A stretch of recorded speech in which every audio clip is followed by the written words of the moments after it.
One of the best people you know to help with the release from suffering is you.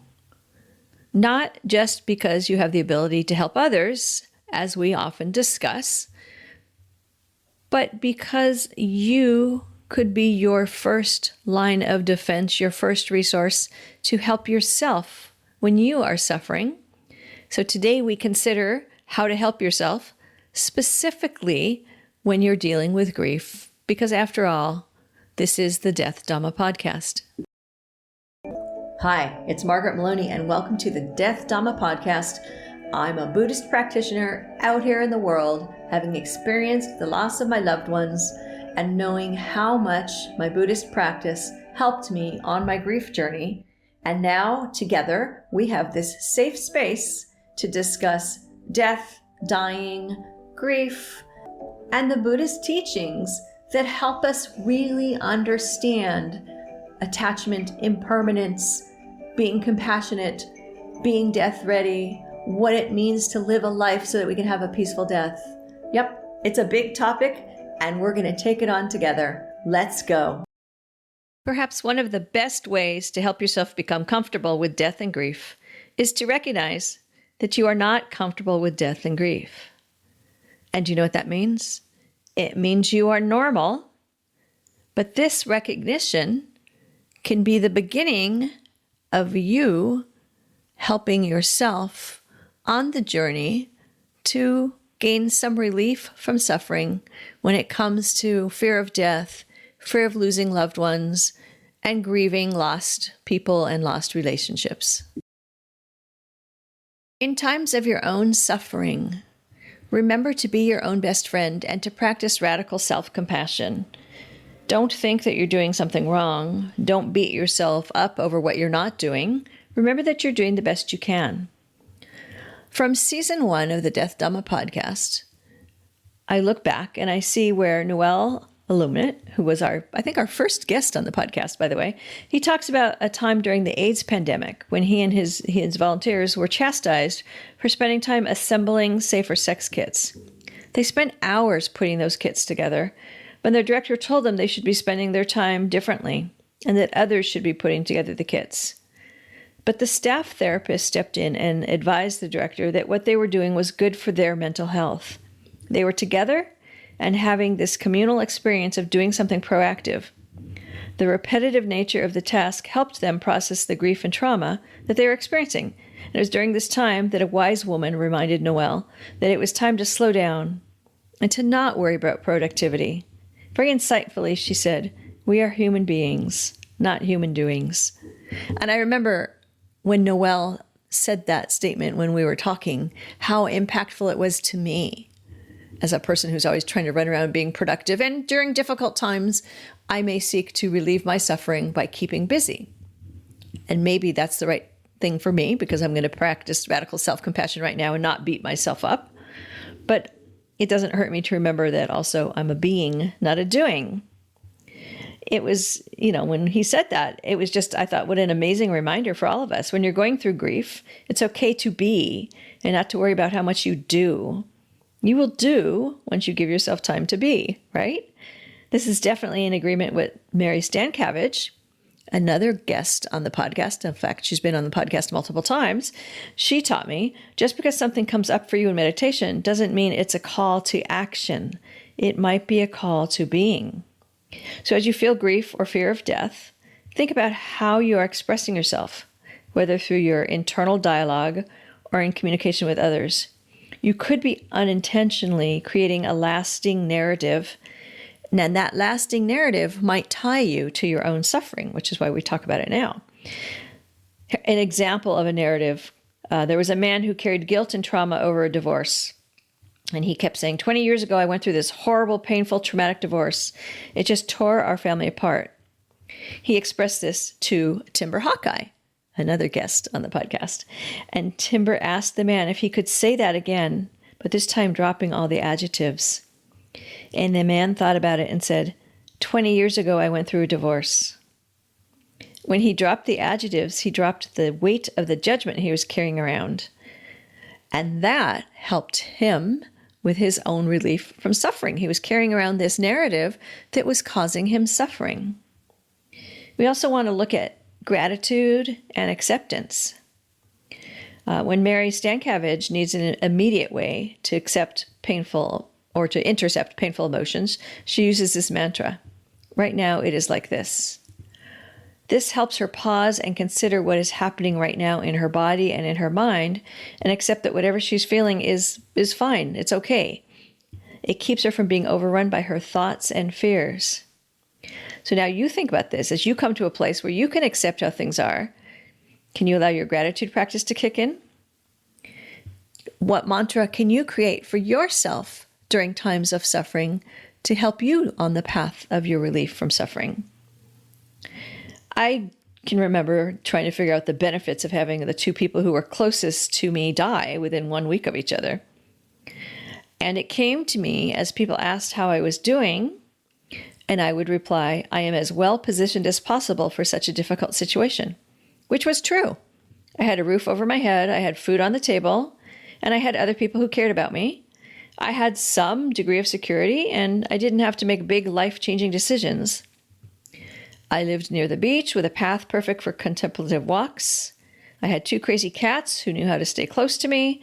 I had a friend who brought me giant croissants. I had another friend who went with me to my mother's out-of-state funeral.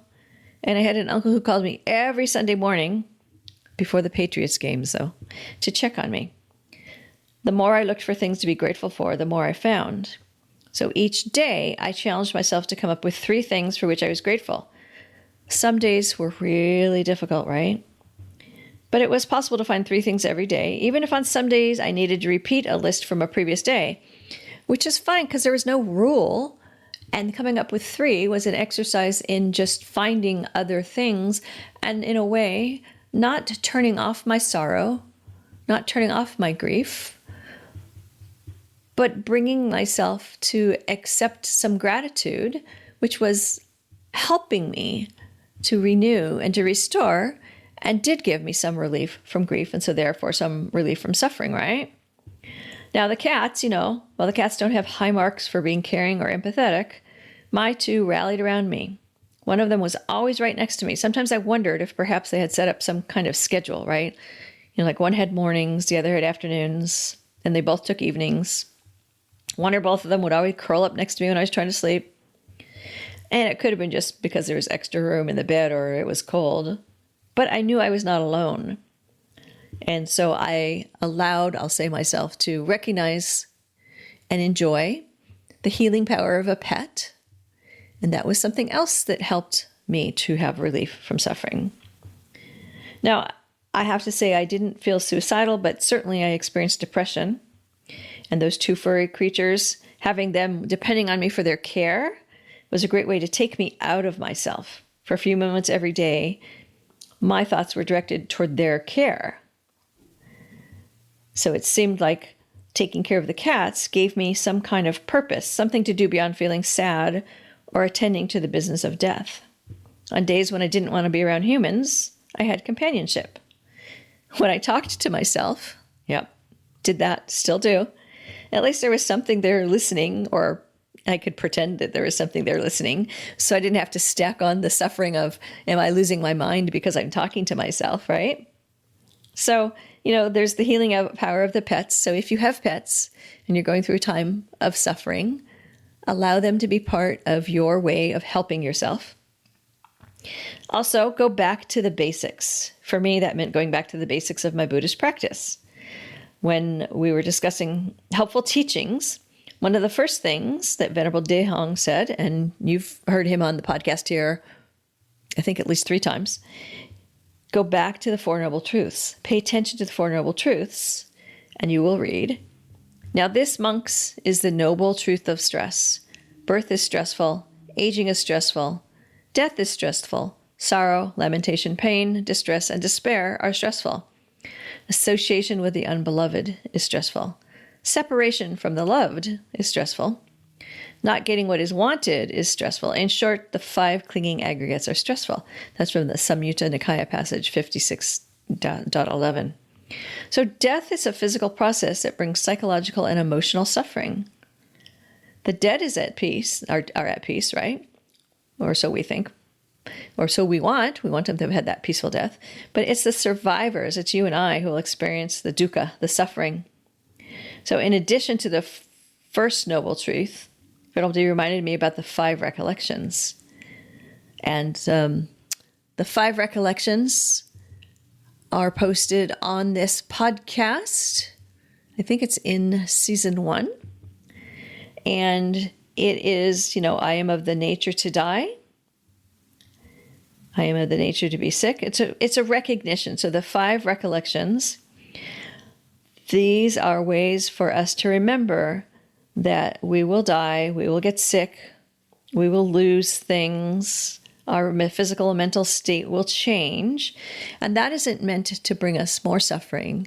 It is actually meant to get us to come to terms or to peace with what will happen to us. So we are prepared, and then we have less suffering. And every year on his birthday, Venerable D reminds us that he's 1 year closer to the casket. He's not being dismissive of the many birthday greetings he receives. He's reminding us that aging is part of our experience. If you're fortunate to age, you're recognizing the signs of death. So we don't want to be pessimistic, but we do want to be realistic. And in this realism, we will find strength, and it will reduce our suffering when we have to think about the death of others or ourselves.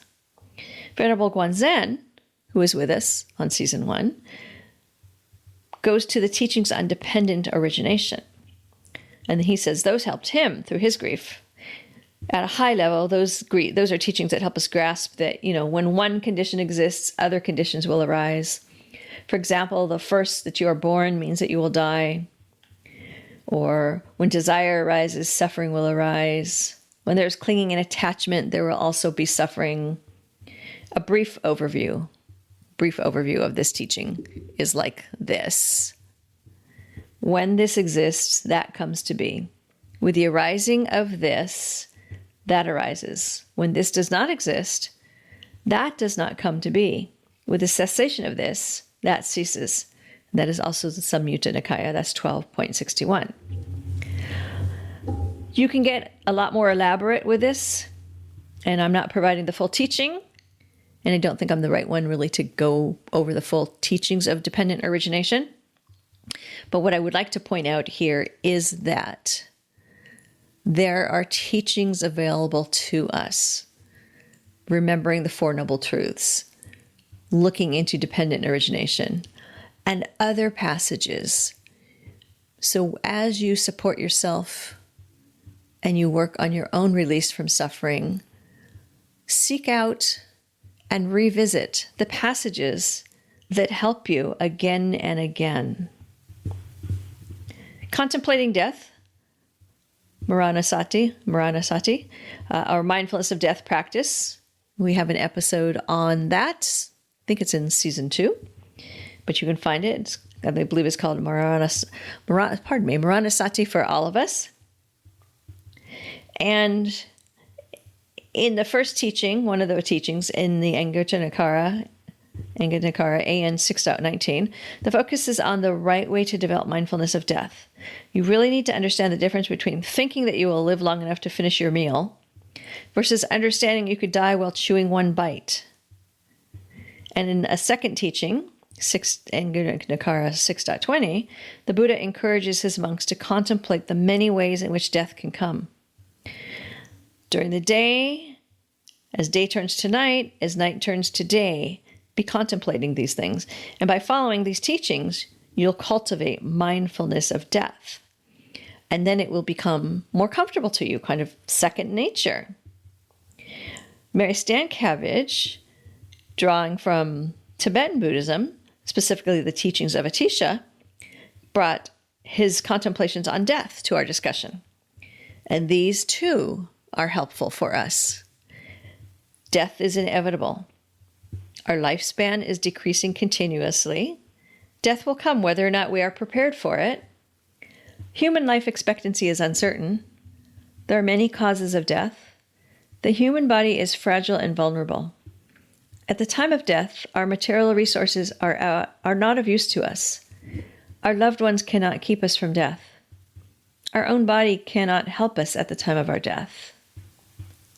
So I can't place enough emphasis on how our ability to accept death helps us to be prepared, which helps us to have less suffering around death, dying, our own loss, the loss of others. And each Buddhist school approaches this topic of death and impermanence in their own way. There's overlap. And again, find the school of Buddhism and find the teachings that support you. Consistency is really key. And when we spoke to 12 wise teachers during season 1, which again, resulted in the book, Sitting with Death, they identified as being, whether they identified as being secular or spiritual, they had the collective experience of wisdom and practice and consistency, consistently going back to their practice, which you and I can do no matter where we are in our practice, no matter how many years we have or what practice we draw upon. So remember, you live in a time where the Buddhist teachings are accessible. Each school offers different teachings and different ways for you to invite death into your practice. And you have teachers to work with, and you have a community to sit with. So practice consistently. Venerable Sumedha said to us, don't regret about the past. Just don't daydream about the future. Don't panic about your future too much. Just live in the present moment. Be happy and do good and be good as much as you can. And that is the best way for you to be happy all the time. And by saying be happy all the time, he's not advocating hedonism. He's reminding us to be consistent in our practice, because when we do, even during your last breath, you will be aware, you might know this is your last minute, and that peace will come from that. And consistent and faithful practice will help us remain calm and will help us help ourselves in our own relief from suffering.